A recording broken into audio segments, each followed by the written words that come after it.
दुपारच्या टायमाला काहीतरी वेगळं आणि झटपट होणारे जर खायचं असेल ना, तर मंडळी हा राजमा भात बनवून खायला अप्रतिम लागतो. आणि हा भात आणि लोणचं काय कमालीचं कॉम्बिनेशन आहे म्हणून सांगू. खरंच एकच नंबर लागते ही चव.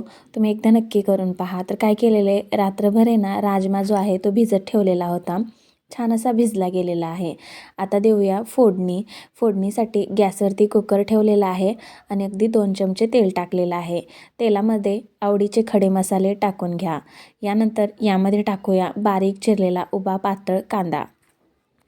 आणि काय होतं, दुपारीसुद्धा मुलं स्कूलमधून घरी येतात आणि काहीतरी असं गरम गरम खायला दिलं ना, ते सुद्धा आवडीनं 2 घास जास्त खातात. यामुळं आहे ना, हा जो भात आहे तो आठवड्यातून 1-2 वेळा तरी बनवून खाऊ घालत जा मुलांना तुमच्या. मुलंसुद्धा खूप खुश होतील. आणि दुपारच्या टायमाला असा भात बनवून खायचं म्हटलं तर मला तर पर्सनली खूप आवडतो. मी नेहमी खिचडी भात किंवा राजमा भात असं काहीतरी बनवण्याचा प्रयत्न करत असते. तर इथे हिरव्या मिरच्यासुद्धा टाकून घेतलेल्या आहेत. कांदा फ्राय झाल्यानंतर अगदी मऊ झालेला आहे. त्याचबरोबर एक टोमॅटोसुद्धा टाकलेली आहे. आता टाकूया आलं लसूणची पेस्ट. मिक्स करून घ्यायचं आहे छान असं.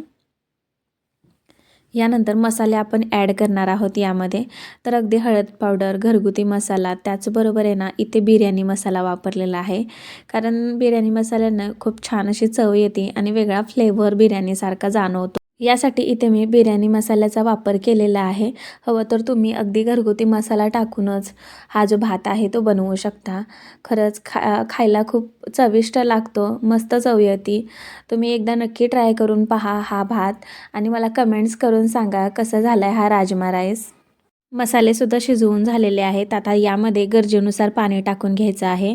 जर जेवढा तुम्हाला राईस यामध्ये ॲड करायचा असेल त्याच्या आवश्यकतेनुसार इथे पाण्याचा वापर करा. आणि इथे मी आता राजमा टाकून घेतलेला आहे आणि आता टाकणार आहोत पाणी. तर अर्धा किलोचं जे प्रमाण आहे त्या प्रमाणात मी इथे पाणी वाढवलेलं आहे. चवीनुसार मीठसुद्धा टाकून घेतलेलं आहे. आणि यामध्ये मी इथे तांदूळ जे आहे ना ते धुवून टाकत नाही आहे. काही तांदूळ असे आहेत ना की धुतल्यामुळे त्यांचा खूप जो सुगंध आहे तो निघून जातो. तर हे असेच काहीसे वाडा कोलम तांदूळ आहेत, त्यामुळे मी ते धुतलेले नाही आहेत.